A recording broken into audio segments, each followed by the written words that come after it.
जब गंगा उल्टी बहने लगे, जब पुत्र पिता का शत्रु बन जाए, जब मंदिरों में व्यापार हो और धर्म केवल कपड़े तक सिमट जाए, तब जान लो कलयुग का अंतिम द्वार खुल चुका है। लेकिन क्या इसका अंत बाहर होगा?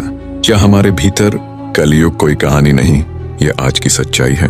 हर वो जगह जहां धर्म खो गया है, हर वो पल जहां भीतर की आवाज दबा दी गई, वहीं से कलयुग शुरू होता है। लेकिन क्या यह युग का अंत है या चेतना की पुनर्रचना का आरंभ? इस वीडियो में हम जानेंगे कलयुग का गूढ़ रहस्य और वह आंतरिक क्रांति जो सब कुछ बदल सकती है।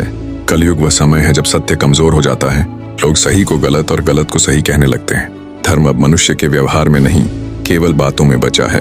हर कोई अपने स्वार्थ के लिए सही और गलत की परिभाषा बदल देता है। शास्त्रों में बताया गया है कि धर्म के 4 स्तंभ होते हैं: सत्य, करुणा, तप और दान। कलयुग में ये चारों गिरते हैं। सत्य डगमगाता है, करुणा सूख जाती है, तप का स्थान दिखावे ने ले लिया है। धर्म अब कपड़ों से मापा जाता है, ना कि आचरण से। जो जितना ऊंचा बोले उसे उतना धार्मिक माना जाता है, पर भीतर की शांति गुम हो चुकी है।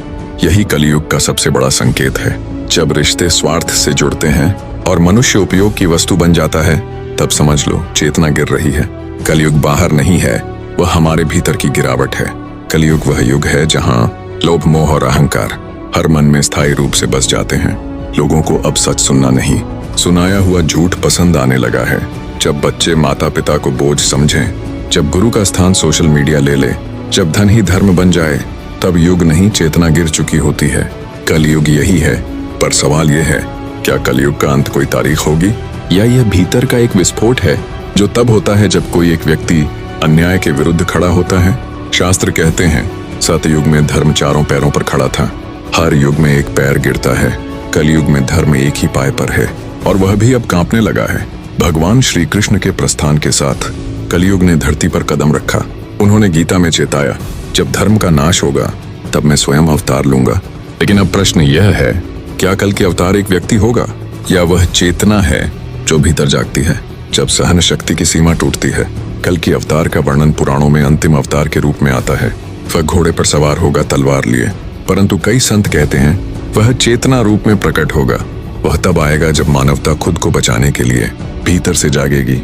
शंभल वह स्थान जहां कल्कि के जन्म की भविष्यवाणी की गई है, किंतु वह गांव एक प्रतीक है। वह हमारे भीतर की वह अवस्था है जहां सत्य, साहस और करुणा एक साथ जागते हैं। जब भीतर परिवर्तन आता है तब युग भी बदलने लगता है। ध्यान दीजिए, युग केवल बाहर नहीं बदलते, वे भीतर की क्रांति से जन्म लेते हैं। जब मनुष्य खुद को भीतर से शुद्ध करता है तो वह अपने आसपास की चेतना को भी प्रकाशित करने लगता है। आज धर्म केवल बाहरी व्यवहार में है। भजन, पूजा, व्रत सब कुछ है, पर भीतर प्रेम नहीं है। मंदिरों में भीड़ है, पर मन शून्य है। यह खालीपन ही कलयुग की असली पहचान है। मनुष्य अब मशीनों से घिरा है, पर खुद से दूर होता जा रहा है। ज्ञान तो बहुत है, पर अनुभव नहीं। सोचना है, पर शांति नहीं। यही वो शून्यता है जो कलयुग को और गहरा बना रही है। आज हर कोई धर्म की बात करता है, लेकिन क्या हमने कभी अपने व्यवहार को देखा? क्या हम सत्य बोलते हैं? क्या हम करुणा दिखाते हैं? अगर नहीं, तो फिर धर्म केवल शब्द बन जाता है। कलयुग के सबसे बड़े संकेतों में एक है धैर्य की कमी। लोग अब सुनना नहीं चाहते, सीधे प्रतिक्रिया देना चाहते हैं। भीतर का संतुलन खो चुका है। मन अब क्षणिक उत्तेजना से ही चलता है। हमने बाहर बहुत कुछ पाया है, मकान, गाड़ी, नौकरी, पहचान, पर भीतर क्या है? शांति, संतोष, करुणा? इन सब का अभाव ही हमें कलयुग की गहराई में ले जाता है। सवाल यह नहीं कि कलयुग समाप्त कब होगा, सवाल यह है क्या हम भीतर से बदलना चाहते हैं? क्योंकि जब एक भी व्यक्ति भीतर से जागता है तो चेतना में हलचल होती है, और यही चेतना ही असली कल की है। वह व्यक्ति नहीं, बल्कि जागृत विवेक है जो अन्याय, असत्य और लोभ के खिलाफ भीतर से विद्रोह करता है। यह विद्रोह ही युगांत का आरंभ है। जब मनुष्य भीतर की पुकार को सुनता है तो उसके जीवन में परिवर्तन शुरू हो जाता है। वह अब भीड़ में चलने वाला नहीं रहता, वह सजग होता है। यहीं से चेतना का मार्ग खुलता है और कलयुग का अंत शुरू होता है। कलयुग में सबसे बड़ा धोखा धर्म के नाम पर अधर्म को अपनाना है। लोग दूसरों को नीचा दिखाकर अपने पुण्य गिनते हैं, लेकिन शास्त्र कहते हैं विनम्रता ही सच्चा धर्म है। ध्यान, सेवा और सच्चा ज्ञान, इनसे चेतना की सफाई होती है। कलयुग का अंत बाहर से नहीं होगा, वह भीतर होगा। जब व्यक्ति अपने अहंकार को पहचान कर उसे छोड़ देगा। कलयुग के इस अंधकार में हर व्यक्ति एक दीपक बन सकता है, अगर वह भीतर की आग को बाहर की रोशनी में बदल दे। तो युग की दिशा बदल सकती है। लेकिन यह यात्रा कठिन है, क्योंकि इसमें खुद से लड़ना पड़ता है। भीतर की कमजोरियों से, जैसे क्रोध, लालच, द्वेष से रोज सामना करना होता है। पर यही असली तप है। जब व्यक्ति साधना करता है तो उसके चारों ओर की ऊर्जा बदलती है। उसके विचार, उसकी दृष्टि, उसका जीवन धीरे धीरे शांत होने लगता है। यहीं से चेतना का नया युग जन्म लेता है। हर धर्म की आत्मा एक ही है, प्रेम, दया और करुणा। लेकिन जब धर्म को नाम, जाति और पहचान में बांध दिया जाए तो वह चेतना को तोड़ता है। यही कलयुग का जहर है। मनुष्य के भीतर जो आत्मा है वही ईश्वर का अंश है। लेकिन जब वह आत्मा अज्ञान और अहंकार में डूब जाती है तब वह अपनी ही शक्ति को भूल जाता है और कलयुग वहीं से प्रबल हो जाता है। आज हर कोई बदलाव चाहता है, लेकिन कोई खुद को नहीं बदलना चाहता। पर याद रखो, अगर तुम एक भी कदम भीतर की ओर बढ़ाते हो तो वह कदम संपूर्ण चेतना को प्रभावित करता है। और यही बदलाव का पहला बीज है। चेतना जब भीतर पलटती है तो युग भी बाहर बदलने लगता है। सत्य युग बाहर से नहीं आता, वह भीतर से जागता है। बस एक चिंगारी चाहिए। सत्य की राह पर चलना आज सबसे कठिन काम है, क्योंकि यह राह अकेली होती है और समाज बहाव की दिशा में चलता है।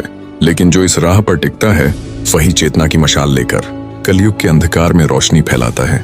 मनुष्य जब अपने भीतर की शक्ति को पहचान लेता है तो बाहर की परिस्थितियां उसे नहीं हिला सकती। सच्चा युग परिवर्तन वहीं से होता है, जब आत्मा जागती है और अहंकार शांत हो जाता है। हमारे कर्म ही युग का निर्माण करते हैं। यदि हर व्यक्ति सच्चाई, दया और विवेक को अपने जीवन में अपनाए तो न कलयुग रहेगा, न कल्कि की प्रतीक्षा। युग भीतर से ही नया बन जाएगा। जब समाज से करुणा समाप्त हो जाती है तो वहां भय और हिंसा पनपती है। करुणा कोई कमजोरी नहीं, बल्कि यह चेतना की सबसे बड़ी शक्ति है। जो समाज इसे समझता है वही नया युग गढ़ता है।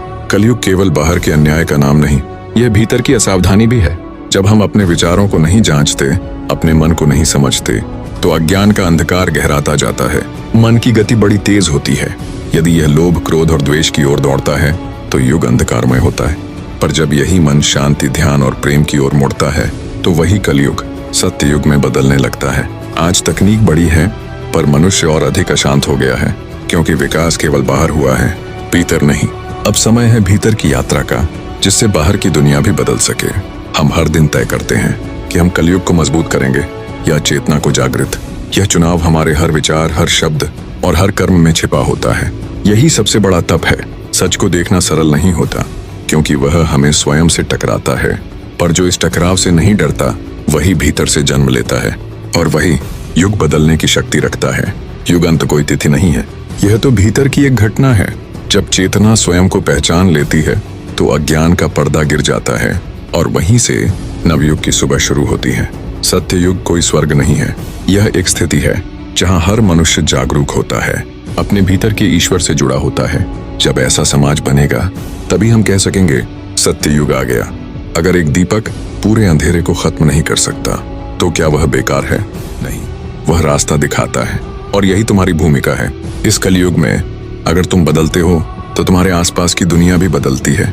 अगर तुम शांत होते हो तो अशांत भी तुम्हारे पास आकर रुकते हैं, और अगर तुम जागते हो तो युग खुद करवट लेता है। समय आ गया है भीतर लौटने का, धर्म, प्रेम और ध्यान को अपने जीवन का हिस्सा बनाने का, क्योंकि कलयुग का अंत किसी युद्ध से नहीं, चेतना से होगा। युग बदलेगा, लेकिन तब जब तुम बदलोगे, क्योंकि नया युग किसी भविष्य में नहीं बल्कि तुम्हारे आज के निर्णयों में छिपा है।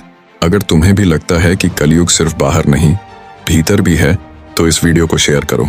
शायद किसी की चेतना आज ही जाग जाए।